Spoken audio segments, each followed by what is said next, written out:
मुहर्रम में भी कुछ दिन बाकी हैं, लेकिन उससे पहले इसके जुलूस को लेकर हंगामा मचा है। यूपी सरकार ने मुहर्रम के जुलूस और कांवड़ यात्रा को लेकर कुछ सख्त नियम और कुछ गाइडलाइन जारी की। मुहर्रम के लिए बनाए गए नियमों को लेकर all India Muslim personal law board काफी चिढ़ चुका है। All India Muslim personal law board के सदस्य कमाल फारूकी ने योगी सरकार पर मुसलमानों के खिलाफ फैसले लेने का आरोप लगाया। उनका कहना यह कि योगी सरकार मुहर्रम का जुलूस बंद करवाना चाहती है।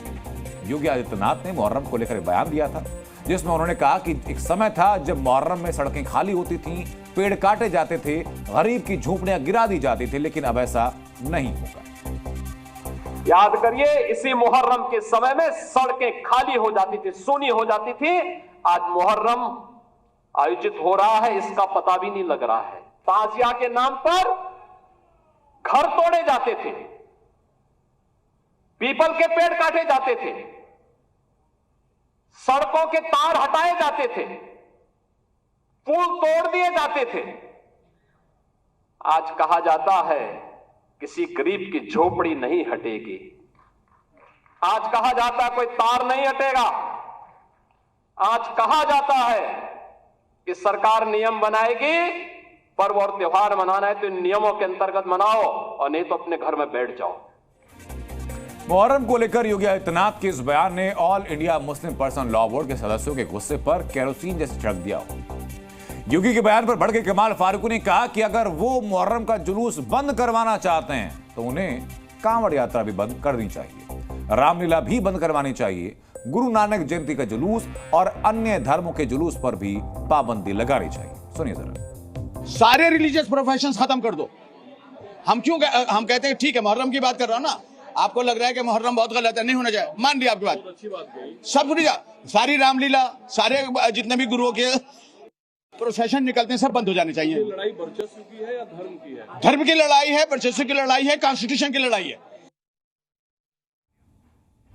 तो मुहर्रम को लेकर जारी किए गए नियमों को all India Muslim personal law board मुस्लिमों के खिलाफ लिया गया फैसला मान रहा है, और यही वजह कि फारूकी योगी सरकार से खास धर्म को टारगेट न करने की अपील कर रहे हैं। मुहर्रम का जुलूस एक प्रथा की तरह है जो वर्षों से मनाया जाता रहा है, दशकों से मनाया जाता रहा है, लेकिन इसमें हर बार कुछ घटनाएं घटती हैं। अब की बार अलग अलग शहरों से मुहर्रम के जुलूसों का जो वीडियो आ रहा है वो विवाद का विषय बना है। हम इन वीडियोस पर all India Muslim personal law board से जुड़े लोगों के विचार जरूर जानना चाहेंगे। सबसे पहले आपको उत्तर प्रदेश के अमेठी का एक वीडियो देखना चाहिए, और ये तमाम वो वीडियोस हैं जो मैं दोहरा रहा हूं कि इसके ऊपर भी all India Muslim personal law board अपनी टिप्पणी जरूर दे कि वीडियो देखने के बाद वो क्या कहना चाहेंगे। ये वीडियो मुहर्रम के जुलूस का है। कुछ लोग विवादित नारा लगा रहे हैं। नारा क्या था बताता हूं आपको। नारा था कि हिंदुस्तान में रहना है तो या हुसैन कहना, मतलब अगर किसी को भी भारत में रहना है तो उसे या हुसैन का नारा लगाना होगा, और अगर उसने नारा नहीं लगाया तो उसका भगवान का लिखा।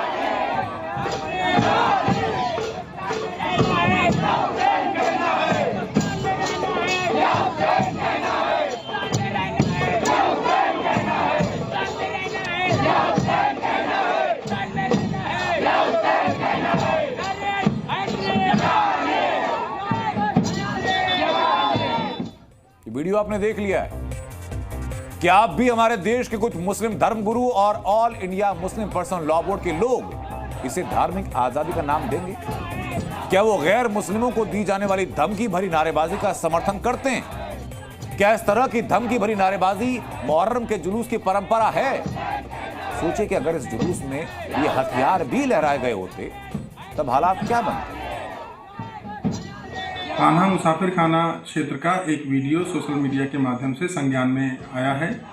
वीडियो में दिख रहे लोगों को हिरासत में लेकर उनसे पूछताछ की जा रही है। साथ ही उनके ऊपर सुसंगत धाराओं में अभियोग पंजीकृत कर लिया गया है।